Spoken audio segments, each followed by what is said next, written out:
Per Perfect. Thank you so much, guys. We always appreciate the opportunity to come and speak. And I do apologize. My lovely webcam is not working, so you guys won't get to see my face here. But I think the most part is the important part is the content. So I mean, probably focusing on that is probably more important than my face. But yeah, food permits and approvals. Hopefully we can go at a pretty steady pace here, and I'll try to leave a good amount of time for questions since we do seem to get a lot of questions throughout the year on these types of events, and hopefully we can get some clarity to you guys on that. Okay, let's see. Why is this not moving? Next slide.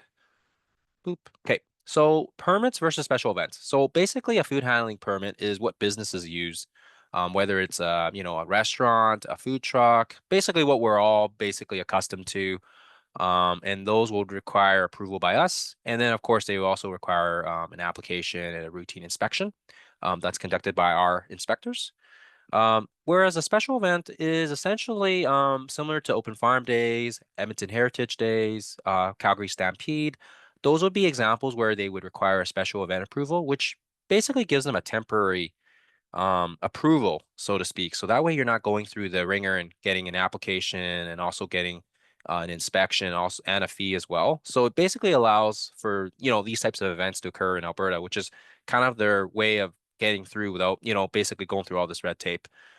So both permit holders and the event organizers are required to follow the Alberta food health regulations. So just keep that in mind. So we do have points on there that kind of coexist with each other. So a special event is essentially is where we get notification through a form. And now we've basically gone electronic. So everything can be done online now on our ahs.ca/EPH website. But yeah, you'll submit the form, and the form will basically be directed to an inspector in that area, and then they will kind of review the information there, and then they would be able to connect with you if they have any questions or concerns. And usually, it doesn't say here on this slide, but if you don't hear back from them, don't be alarmed. We do get a lot of applications, but essentially it would be like similar to what the doctors say. If you don't hear back from the doctors, no news is good news. And if you do hear back, it's not bad news, but maybe they just need a clarification on something, or maybe there was something on the form that wasn't completed to, like to give more clarity for us. And we just wanted to clarify, like, oh, how many waste bins that you were you intending, and maybe it was just completed in the wrong section or something like that. So things that we would consider on the application would be like, bathrooms. Will there be enough to accommodate the public? We were just talking about waste cans, so waste management, parking, water supply, electricity, a whole bunch of other things. And of course, as well being involved as well with AGLC, insurance, fire code. We all want to make sure every department is included as well in case they are, needed to be notified. Particularly, I mean, with alcohol, AGLC handles that. So of course, we want to make sure they're also notified as well so that they get the proper notification from their forms as well. So we try to work with the other agencies, but of course, some of these can get missed, and of course that's why we're only one point of contact. But if we, see that there is an event and we see that they've got beer gardens or something, then we'll also notify our sisters and our similar colleagues in that area, so that way they're aware as well. Hey, there's an event coming on this date, and so on forth, and hopefully you guys were notified as well. So I'll jump right into some of the main questions I get is regarding food preparation. So, I mean, with these types of events, they are kind of out in the boonies. So we do require certain sink requirements, and I'll have a better little table to show you guys after this one. But essentially, the food and the beverages must be handled, assembled, and cooked and served from the booth. So basically, where you set up and where you're having your special event, let's call it your station.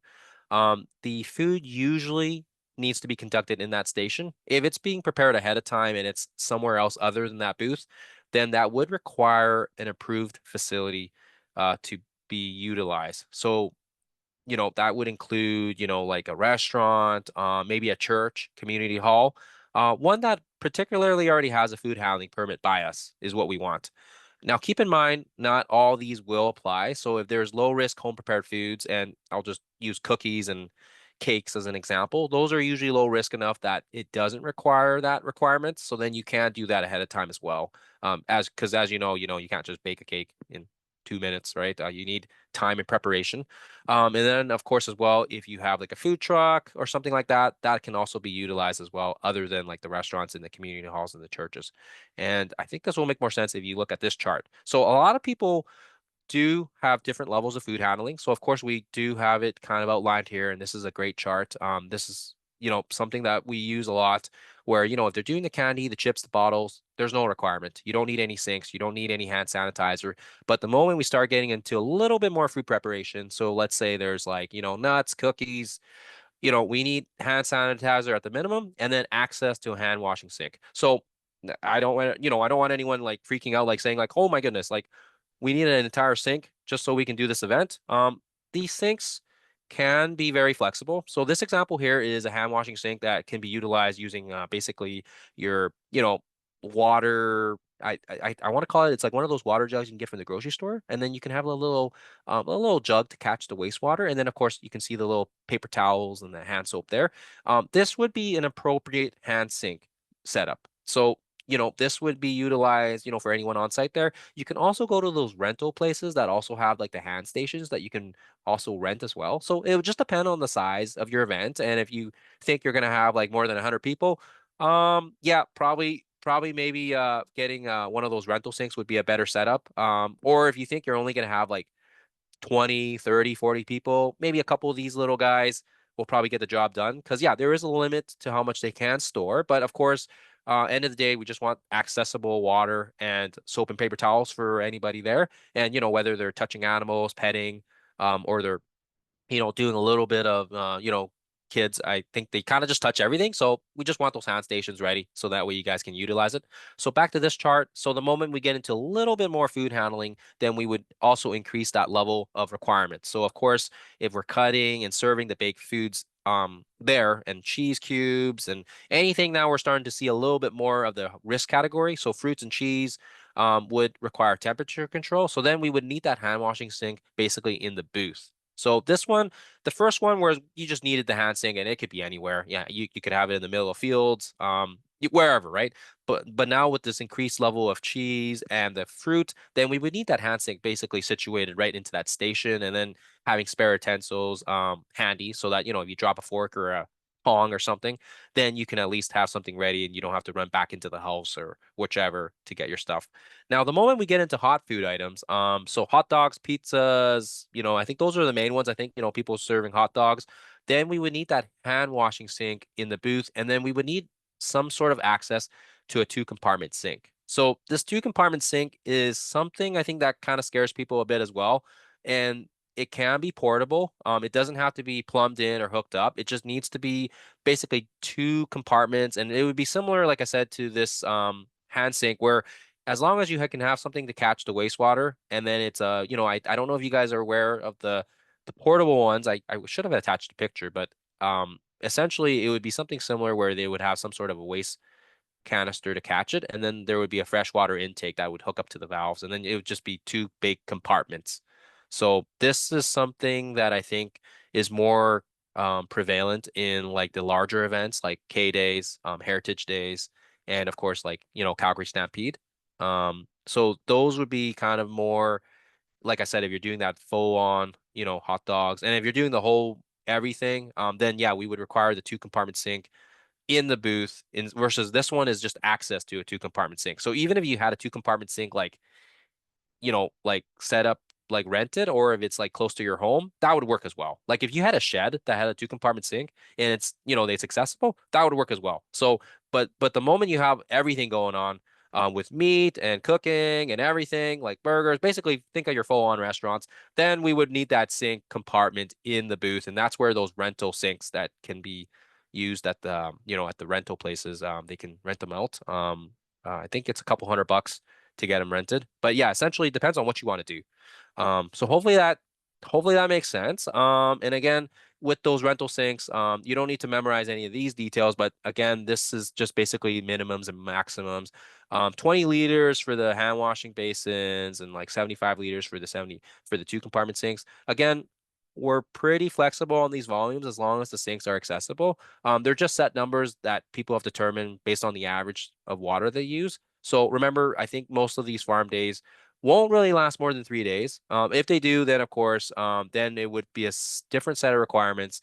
And I know with Calgary Stampede Days, they actually do have to get something hooked up because it does run longer than the 3 days. So just like I said, these are kind of more for the major events, and if you're doing that full on cooking. So hopefully that makes sense. I'm going to move on here. So everything that I just talked about with all these events can be found in the information package. And what we were talking about next will be basically how we notify. So how we get that form basically set up and sent to us. So when you click on that notification form, it's going to go through an online setup here. And again, this is the website you can go to, ahs.ca, Alberta Health Services.ca/EPH. So that's the link you can go to, and you can find those forms.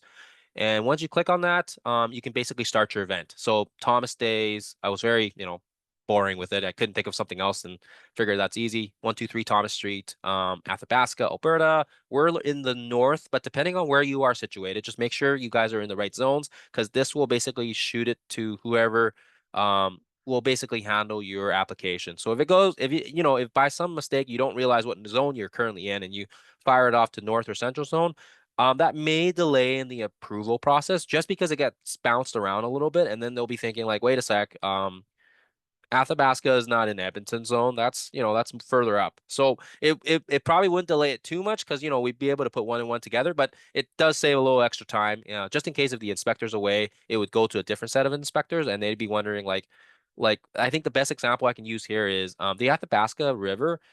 There's one in Athabasca and then there's also one around Jasper. So sometimes when we hear Athabasca, it gets bounced to us, but then it also goes to Jasper. Now Jasper is in just a different area. So, it does kind of go through a little bit. And then, of course, it's probably, gets the turnaround. And then we have to kind of do a little, doctor Googling just to figure out what the heck happened with the application. And then we would probably contact, the person that applied as well, the application, just to figure out, just to make sure that they had the right place in mind. So just keep that in mind. So then we got dates, and you can basically fill out any description of the event. So, we'll be operating under the farm days, so and so forth, how many people, um, contact information. Again, there's just more addresses in case there's another organizer on site. Will you be on site? Yes or no? And if not, I think this drops down to another spot where you can basically fill in someone else's name, if you're not around that day.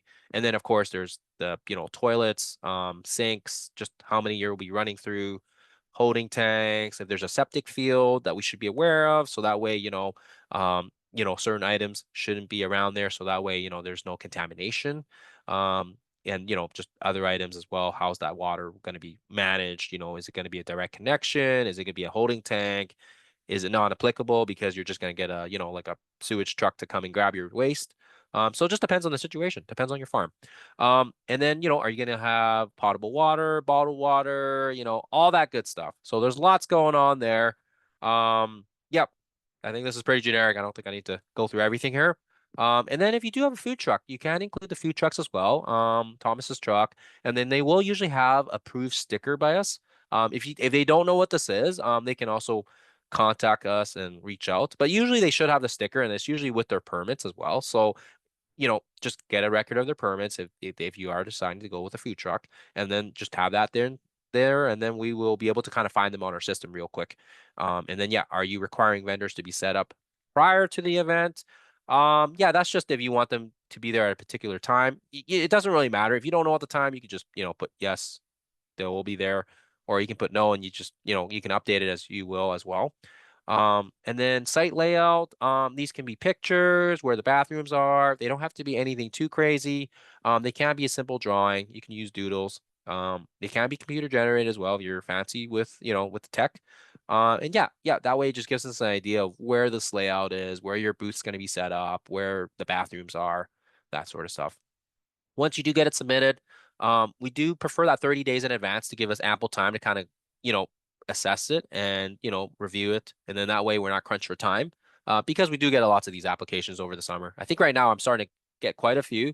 So yeah, it all adds up. And then of course as well, you have around 14 days as well before the event to kind of revise or update anything. And 14 days is not set in stone. So I mean, if you find out something later on, like 5 days before you're gonna decide on a food truck or something, instead of just doing your initial plan, then that's fine as well. But yeah, we do like as much time as we can would be great.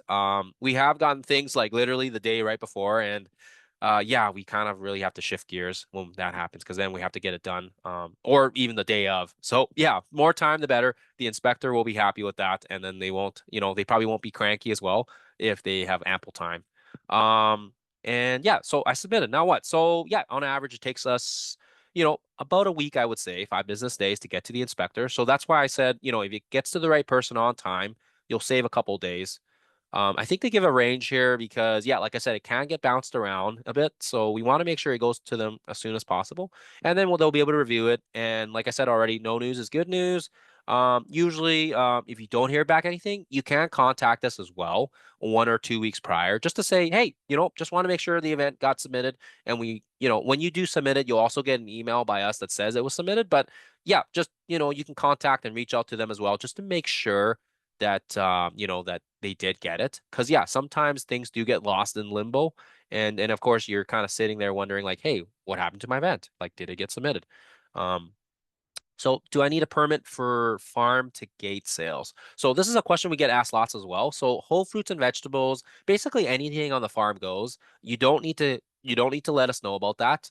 That is basically your guys's right. Products that are under that low risk home prepared foods. So again, this is something that like the home cooked baking, cookies, cakes, popcorn. There's a whole bunch of different things that fall under that category. As long as they're packaged and they're labeled, you can sell that and you don't even need to tell us about it. As long as it's, like I said, with, adhering to the food regulation.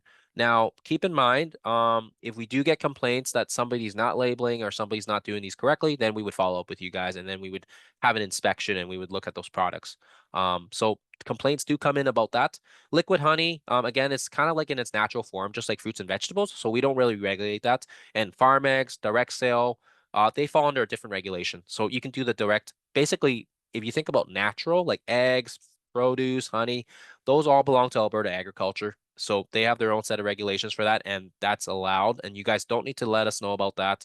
What you do need to let us know about is if you have inspected meats. So whether it's chicken, cow, beef, dairy products, whether it's milk, yogurt, eggs that are, eggs in this case do fall back under dairy, but under a different set of regulations if it's being sold outside of the farm. So these are farm eggs. Those would be fine. You can sell it off the farm. But the moment you take those eggs and you take it to a grocery store, then those would be a permittable, and we would need a permit for that, and inspections. So processed fruits and vegetables. So the moment you cut into a fruit like an apple or like an orange, then we're doing food handling. So that counts as food handling, and that would basically be as food processing. Now, keep in mind, if you have a knife there and you leave it with the apples and it's the customers doing it, that's not food handling, which is why it's kind of confusing. Lots of people get confused on that. But yeah, if they do it themselves or they eat the apple from there, then it's technically not you doing it. So that would be allowed as well, which is kind of, like I said, it's a weird part of our regulation.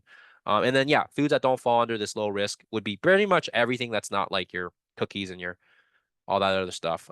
So this would be, like I said, pies, baked goods, basically anything that's gone through that kill step.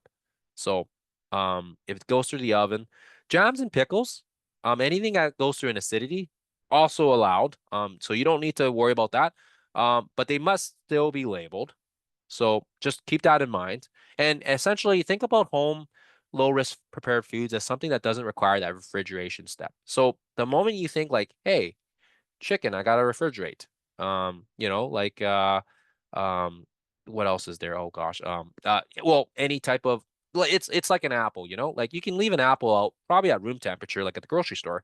But the moment you slice into that apple with your knife, it starts oxidizing, right? And then of course you would probably want to refrigerate it as well because you want to keep it fresh. So same thing. I think actually maybe the apple's not the greatest example. Maybe like a watermelon. So the moment you slice into a watermelon, you want to put that sucker in the fridge, or at least I do. I don't know. I don't know. Maybe people like warm watermelon, but yeah, essentially, if it requires refrigeration, you definitely want to make sure that it would get a permit. So other things, unpasteurized milk, uninspected eggs, meat, poultry, and seafood, and basically cream fillings. So things that don't have basically if they don't have that, the egg or the buttercream, or the cream cheese, then that would be, that would be acceptable. Um, so sugar icing is fine, um, because it doesn't really require refrigeration. But the moment you put some egg product in there, then it becomes a perishable food item, and the egg is hazardous. So that's why it would require refrigeration. Otherwise, the cream would go bad. And again, if you're not sure, you can get a list of our products as well on this website here. So if anybody needs to take a picture of that. Oh, but I did hear that the recording is gonna be for available to you guys. So you guys can always come back to this at a later time as well. So we'll just have a quick couple of questions to answer here. So, beef that was slaughtered in an abattoir. What do you guys think? Well, beef, right? So I think right there, I wouldn't like my beef not refrigerated. So definitely for sure, we should definitely have a food handling permit for that. Homegrown carrots and potatoes. Well, let's see here. I see them all the time out of the fridge at the grocery store. So, we're probably okay. So it's a whole fruit and vegetable. Home canned Saskatoon berry jam. Um, so what do you guys think? Well, it is a jam and it has a pH. So if it meets the percentage of either the pH or sugar, then there's no permit. So again, this can be tested through, you can use test strips. But again, most of the stuff that does get canned goes through that kill step. And then if it can be stored at room temperature, you'll probably be okay with that as well. But if you want to be sure, always test with the strips. They're available on Amazon, or there's some other websites as well, but I think everyone's familiar with Amazon. Mini cheesecakes with a fruit topping. Absolutely. Because of the fruit topping on there, it makes it so it's a hazardous food item, and we would require that permit. So again, if you're not sure, you can contact us, and we will hopefully help you guys out to clarify certain items. So maybe what I'll do here is I see, yeah, so we're almost done here, but I just wanted to take a quick little break right after this food stuff, just to make sure there's any questions on anyone's mind before I jump into the last section, which is pretty quick. So I will mute myself now. So if anybody has any questions or you want to type it in the box. Carly, did you want to ask the ones that you have in the chat? Sure. Hi. Hi. Thank you so much. That was super informative. Um, I guess one of my questions was, what about rhubarb? Because rhubarb, you're technically, well, you could pull off the plant or cut off the plant. So what is that then? Oh yeah, that's a good one. So, rhubarb is interesting because of the fact that you technically have to take the leaves off, right? Like you wouldn't be eating the leaves in its raw form. Yeah. But essentially that one we've gotten a couple questions about, and that one's kind of funny because yeah, you have to take the leaves off because the leaves are like I don't know if it's true. Everyone Toxic. says they're poisonous, right? Mm-hmm. And other people have told me they make great stepping stones. I don't know. They're so big that apparently you can freeze them and turn it into a stone or something. But that one Okay. for sure, if you're just cutting the leaves off the ends and you're not directly cutting into the, let's say like the middle part, which I don't know why you would be anyways, it would technically still be produce. So that's a good one because you would never eat, well, people have eat raw rhubarb, but yeah, like I said, you're just cutting it off it would be like us trying to get blueberries off the vines. You're basically trying to get, you could essentially rip the rhubarb off, right? Or you can Yeah. cut it. But yeah, but that's a good one because it's kind of in a weird category. But yeah, because of the leaves, that's definitely one you want to, kind of process ahead of time. And then people sell it, right, by the sticks. That's Mm. usually how I've seen it. So no, that one's a weird one, but it's definitely still produce because of the fact that it's like I said, it's one of the weird exceptional ones because of the fact that you have to cut the leaves off before you eat it. Otherwise, you can't eat it, right? Although I guess you could cut it off without the leaves too, but most people want the leaves. Yeah, it's just very chunky and Yeah, chunky. yeah, So but yeah, but yeah, for sure. sorry, my very long rebuttal to that is yes, no, that would be fine to cut it, but you're right. I think the moment you cut directly into the stem though, and you're cutting like it in half and stuff, then that would be food processing. But if we're talking about the ends, that's fine. That's absolutely fine. Okay. Okay. And then what about if you bake a cake with egg? Like, does that become quote unquote hazardous or like perishable or? So the moment you introduce dairy into so for example like the eggs into like a cream or something that it doesn't go through a kill step that isn't a that that's a no-no. But if it's an egg and it's a cake and you're like say for example people like to do like they like to put eggs in their like they bake pastries, right? Whichever as long as that egg is cooked, we're good to go. If it now the moment you ask yourself if that egg pastry has to get refrigerated, and again, I'm not a baker, so I apologize if hopefully I'm not butchering anybody's, their hobby here. But yeah, as long as the eggs are cooked and you don't need to refrigerate it, then that's acceptable. Now, keep in mind, if you have to put it in the fridge to like keep it so it's like fresh, that's also fine.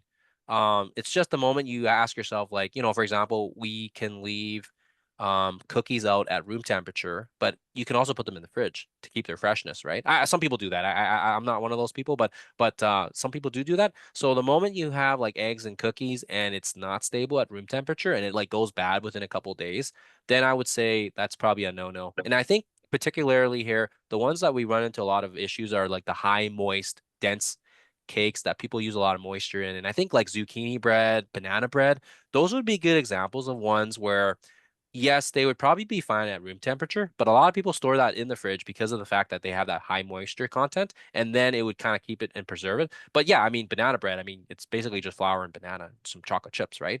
That's technically stable at room temperature, but yeah, in the long story for that is again, if the eggs are stable and they don't have an issue and it doesn't go bad on its own, then that's acceptable.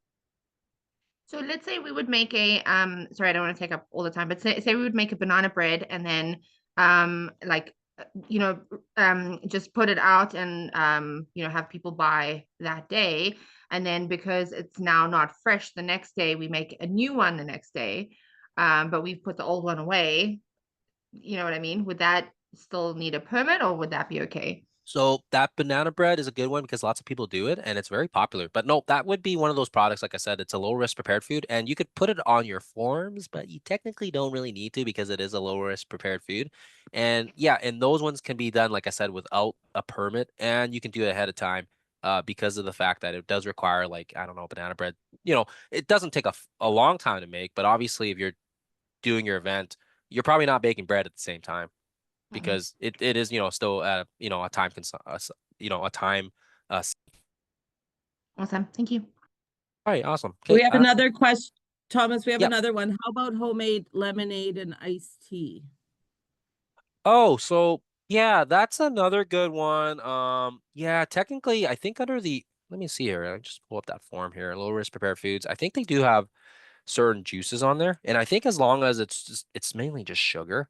But like I said again, they would probably refrigerate it for the for the qualitative part, right? Because people want like a cold drink. But if it's just sugar and lemonade, I would still list it off as a category and have it on your special event form. And I do like lemonade and juices because that's one of those ones where you can quickly whip it up in your booth. They might have a jug of water, some lemons there. And as long as it's in the booth, it shouldn't be an issue.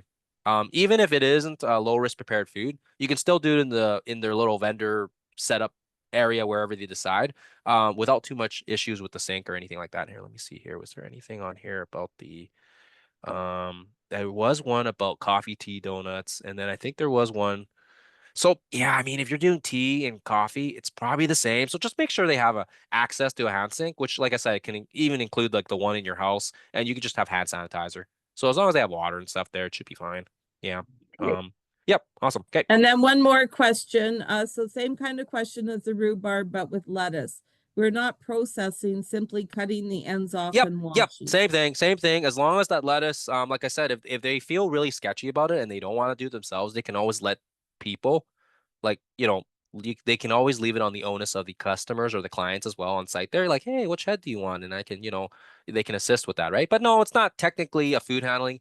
The food handling part that I would be talking is like if you're changing the form of it. So the rhubarb, the lettuce, we're not eating it just like that. We're like dicing it up and like rhubarb crisp. Like you can't just throw that thing in there. You got to like dice it up, right? You got to put some sugar in there. Um, at least that's the way I've had it. There's obviously people maybe eat it on the sticks or something, but the lettuce as well, right? Like some people won't just eat the entire head like that. You have to cut it up and dice it up or rip it into chunks that you can actually put in your mouth. So hopefully that makes sense. Yeah. Um, that like I said, that food preparation part, we always get a million questions on it, and I was hoping that yeah we would address it hopefully here so that way people don't get confused because yeah there is a lot of just like what can you cut, what can't you do, but I think as long as you're removing the lettuce from the stem or from the wherever the part on the plant so that way you can kind of salvage it, then that's fine. That's part of that salvaging part. It would be no different from us pulling apples or apples dropping onto the ground, or if there's blueberries or strawberries or dripping off the vine. It would be no different from that. But the moment we cut the lettuce, like, in the middle and we're dicing it up and we're throwing some salad dressing on there, then it's food processing, right? And then that would require basically a permit from our side. Yeah, okay, clarity. Yeah, I do see I'm running out of time here, so maybe I'll just hold off on any more questions so I can just get through this last section here. And then if there's any last little couple minute rebuttals, because we do want to give Tony some time as well. Okay. All right. So working with service providers. So we did talk about this already, but yeah, essentially the food trucks are permitted. And like, I think everyone's familiar with like the hot dog carts. Like I said, they'll have that little zone sticker on there. I'm trying to see if there's one on this one here. I don't know. I think it might be on the back of the truck. So that's okay. But they each will have their own little sticker that corresponds to which area they were approved in. You can also bring in other catering things. This down here is an example of a church that you can use. So again, you can get those permitted forms. Again, this is only if you want to do anything pretty advanced ahead of time. Otherwise, if it can be in the booth like the lemonade or the juices, then that's fine. You could do it in that station as well. But this would be more for like if someone's deciding to do like a chili, lasagna, something more extravagant, and you need that time ahead where you're, like maybe like a nice bison chili or something, right? And you just can't do it in that booth because it would require all these different sink setups and requirements. So why do we need a food service provider? Well, again, these high risk products, sausages, bison meat, cow, chicken, whatever, they have the approved facility already, and it makes it easier, and they can basically, work with you so you can use basically you're renting them out so you can use their equipment, or they can do it for you, right? So that way you have time and space for what you need to do. Like sometimes you don't have those temporary hand washing sinks, or maybe you don't have enough utensils for what you want to do. So that's why we require these guys to help you out. They can set up where they want to set up. They have, waste disposal. They'll take the water away. The water source also gets sampled by us as well. And then all the ingredients, they're basically approved because they've already been inspected by us. So it makes it easy. So eggs, milk, dairy, again, they might deliver them, or they might just go to your site. They can also, have, whole fruits and vegetables delivery as well. I don't know if this is one for you guys because a lot of farms already have that available. So you can always check with us to see and make sure that those trucks are available. But I'm not really seeing a lot of these guys. I'm seeing more of the food trucks that are utilized. And again, with every level, like a hot dog cart, can't do a 3-course meal. So you want to make sure that that food truck also has the sink and the equipment requirements for what you need as well. So this would be, like I said, something between you and them to decide if this works out. You can, basically hire them. And if not, then you might have to find someone different, right? Leftovers, yeah, I don't think people run into too many issues with that. You basically I think most people just keep their own. And then, yeah, if they can sell a packaged product from a food service provider, well, yes, absolutely you can. You can get them to produce it, and it is an approved kitchen, and then they can basically sell it for you on your behalf there. So if they make the chili for you and you pack it into your containers, then you can basically give it away to the customers. Again, we're just talking about home prepared foods here because this is, I think, incredibly important. So cakes, pies, baked goods, jams, jellies, coffees, candies, herbs. What's not good is the milk products, the uncooked eggs, all that other stuff. Cream fillings or icings that don't contain the egg. So like I said, I'm not a big cook, so I apologize, and I hope I don't, like I said, you know, rain on anybody's parade here. But yeah, the buttercream, I don't really know all that stuff that how much egg you would need, but I do know that like you have to use like certain egg whites or egg yolks on certain products, and that makes it so it's hazardous. And I think like whipping cream is one of those ones where I think you mix it with like egg whites, right? And then you would need to refrigerate it because if you leave whipping cream out at room temp, I think it would just liquefy or something, right? I'm not sure. Yeah, sorry. I just eat whipping cream. I'm not really a maker of it, but anyways, um, delicious stuff. So always get a copy if you do believe that these guys are inspected. So that way you're covered as well, because you don't want to get someone, and there is a couple of trucks out there that are kind of running under the radar. And we've done a really great job of trying to identify and find these guys. I don't think there's as much as there was before now that we've kind of standardized our system. But before there was a lot of rogue trucks running around, and a lot of people would basically get taken advantage of. And like I said, we haven't seen one for a few years now. So that's, knock on wood that, we don't see any other ones, but there is a couple, and some of them might not even realize they're running under the radar. What ends up happening is they buy a truck that's been used previously in our area, and they don't realize that they have to get re-permitted and re-licensed when it changes, from one person to another. Much like when you buy a car and you buy a new car, and a lot of people don't realize that you have to also exchange the your basically your driving owner information, and some people will just maybe buy a car and just think, oh hey, this is my car now, I have it, but maybe they don't go to the registry and they get it all re-tinkered out. So basically the same thing here. They haven't got it registered and reissued out, and it would still be with like the previous owner.